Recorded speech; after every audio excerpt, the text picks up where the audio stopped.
dear students, welcome back to my channel. Today in this video, we will have some discussion on chemical formula and its formation. So let's begin the class. If you are new to my channel, do subscribe it and make sure to hit the bell icon so that you would not miss any of my upcoming videos. Chemical formula. What is chemical formula? So chemical formula means it is the symbolic representation of a molecule of an element or a compound, or chemical formula is the symbolic presentation or representation of a chemical substance. See, here I have taken some examples, like this is H2O, this one is H2SO4. So this one is the chemical formula of water. This H2SO4 is the chemical formula of sulfuric acid. So students, the main information which we get from the chemical formula is that it gives us the exact number of atoms present in the molecule of an element or a compound. Means from the chemical formula we can easily know the exact number of atoms. एक formula में कितने exact number of atoms present है एक particular element के, like यहाँ पर here there are 2 atoms of hydrogen. देखो ये जो formula है पानी का H2O, इसमें 2 atoms है किसके, हाइड्रोजन के, and there is only 1 atom of oxygen.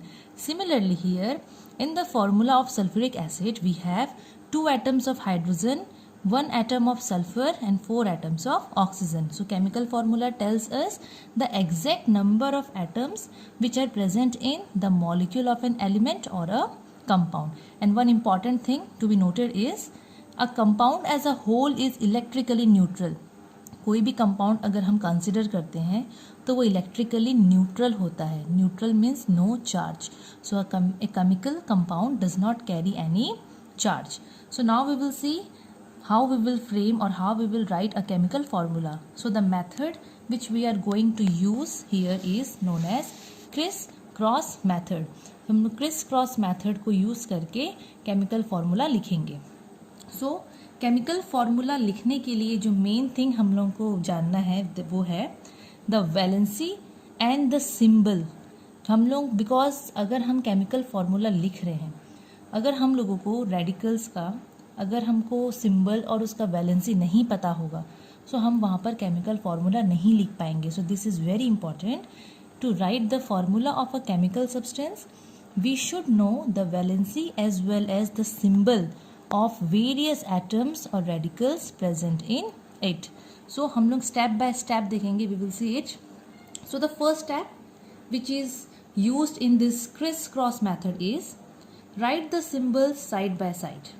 That means because हम लोगों को पता है कि जो केमिकल फार्मूला होता है या फिर जो कंपाउंड होता है, कंपाउंड किससे बना रहता है, 2 चीज़ से.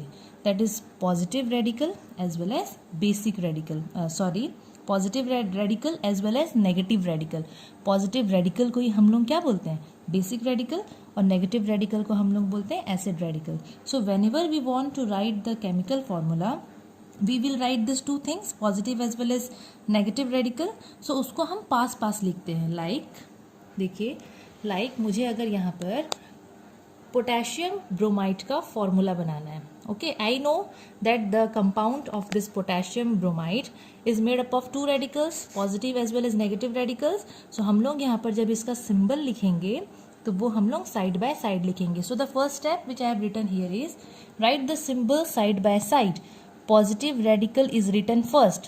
पॉजिटिव रेडिकल को पहले लिखना है and then the second that is negative radical. So अभी लिखते हैं, पहले सिंबल लिखते हैं. तो हम लोगों को पता है कि potassium forms the positive radical, वो पॉजिटिव रेडिकल होता है. सो पहले हम लोग पॉजिटिव रेडिकल का सिंबल लिखेंगे. So this is potassium. So for potassium I am writing K. For potassium I am writing what, K. Then bromide का बारी आया, तो ब्रोमाइड क्या होता है, Br. ये हम लोग को कैसे पता चलेगा, from that table of radicals. Radical मैंने लास्ट क्लास में पढ़ाया है, उसका just go through the table. जितने भी उसमें रेडिकल्स के फॉर्मूलाज है जो भी हैं वो सबको अच्छे से देखना, फिर हम लोग ये वाला आराम से बना पाएंगे. तो फर्स्ट स्टेप हमारा हो गया है writing the symbols of the radical side by side. So this one is the positive radical और ये हो जाता है negative radical. Now the second step देखते हैं. सेकेंड स्टेप क्या है, right the valency of each radical on it's right hand top. Second step में हम लोग क्या करेंगे, हम लोग जो यहाँ पर जो हम सिंबल्स यूज़ किए हैं रेडिकल का, अब उसका वैलेंसी लिखेंगे। सो हम लोग को पता है कि जो पोटेशियम होता है उसका वैलेंसी होता है 1+, एंड जो ब्रोमाइड होता है उसका होता है 1-। ये हो गया, और इसको हम राइट हैंड टॉप में लिखेंगे। लाइक हम लोग इसको इस कॉर्नर में लिखेंगे, राइट हैंड साइड का टॉप में लिखेंगे, दोनों के ऊपर में। Then third step, what is the third step? Ignore the plus और minus sign of the radicals. जैसे कि यहाँ पर मैंने 1+ और 1- लिखा है, अभी वो 1 को इग्नोर कर देना है, प्लस को इग्नोर कर देना है, एज वेल एज माइनस को भी हम लोगों को इग्नोर कर देना है। हम लोग यहाँ क्या ध्यान देंगे, सिर्फ the number, only the number will be taken into consideration. We have to ignore this plus as well as minus sign.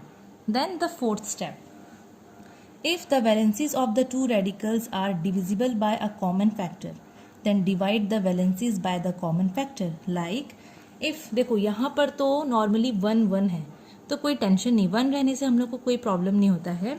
अगर बाई चांस यहाँ पर कुछ ऐसे नंबर्स होते जो कि एक कॉमन नंबर से डिवाइड हो पाते, तो हम लोग क्या करते, उसको डिवाइड कर देते। तो पहले हम लोग ये वाला देख लेते हैं, उसके बाद एग्जाम्पल के साथ मैं दूसरा वाला बता दूंगी।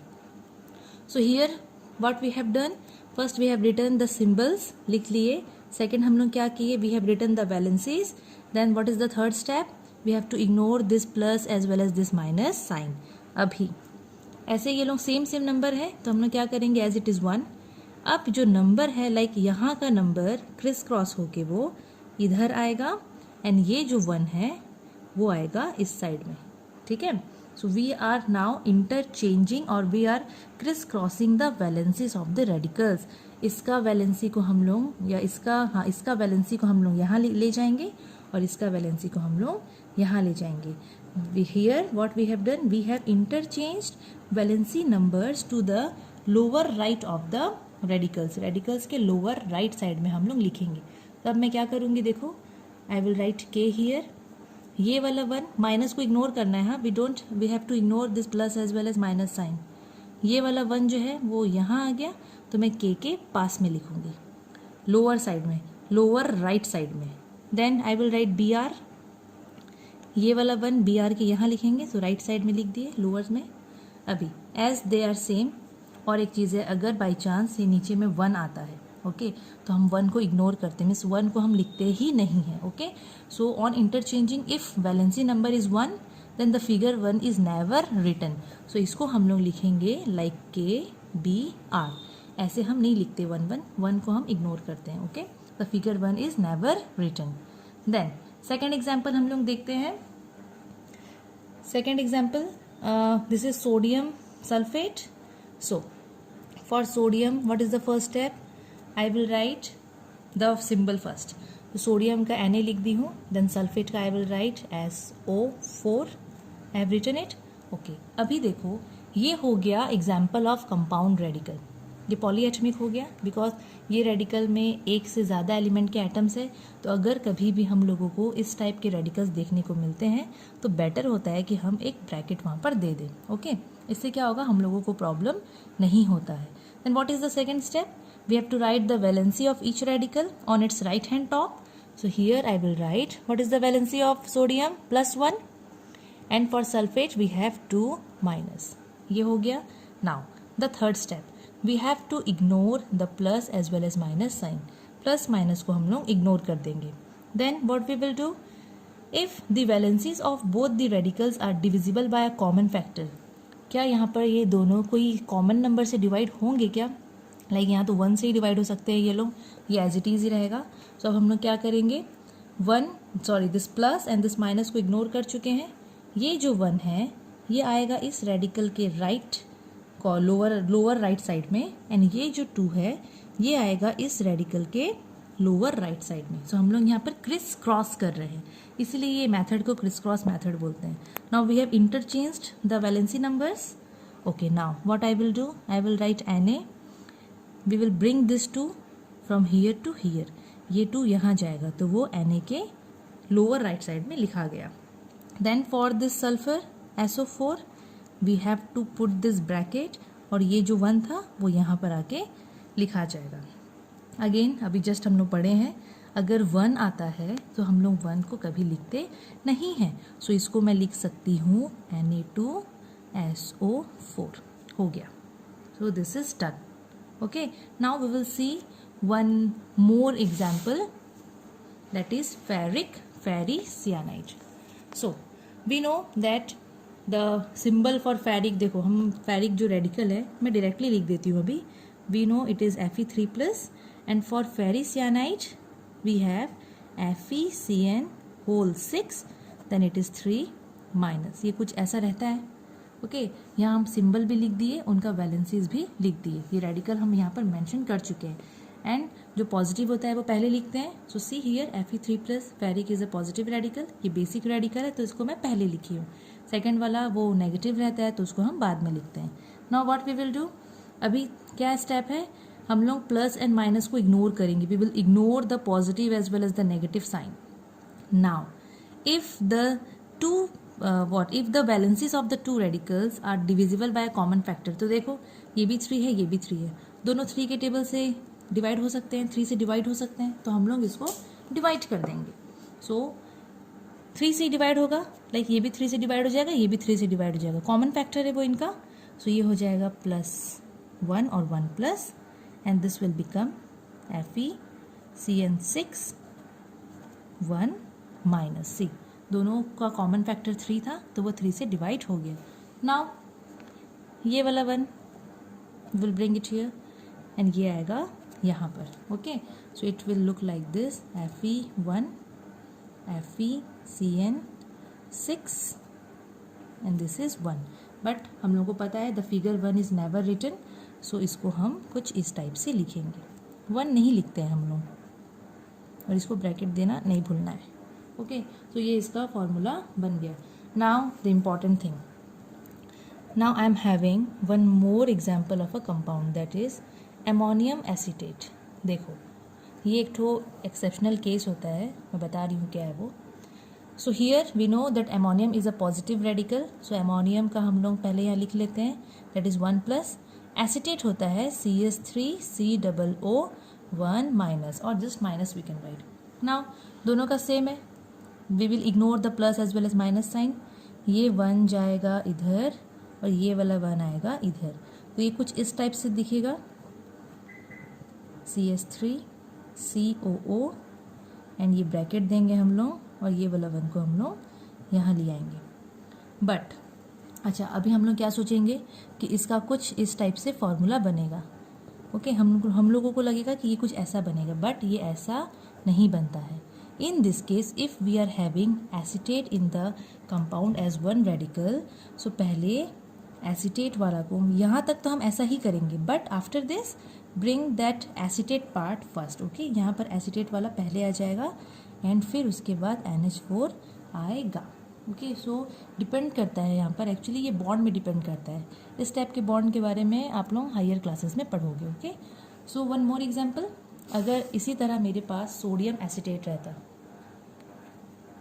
Sodium acetate, so as sodium is a positive radical, पहले उसको लिखेंगे 1+, acetate is CH3COO 1-, plus minus को इग्नोर करेंगे, दोनों का 1-1 है, और तो कैसे कुछ कॉमन फैक्टर से कटेगा नहीं, सेम है।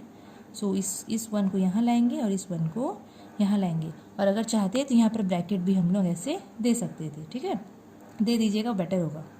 सो Na this one will be brought here to the lower right side, so ये ऐसा हो गया, एंड दिस इज CH3COO, ये 1 आ गया हियर। बट अभी जस्ट हम लोग पढ़े हैं, इफ़ एसीटेट प्रेजेंट होता है तो एसीटेट को हम लोग फॉर्मूला में पहले लिखते हैं, सो it will look something like this, CH3COO Na. So this one is the formula of sodium acetate. So that's all for today. आप लोग और भी ऐसे प्रैक्टिस कीजिएगा, बहुत सारे एग्जाम्पल्स होते हैं, जितना प्रैक्टिस करोगे उतना आप लोग अच्छे से फॉर्मूला को बना पाओगे।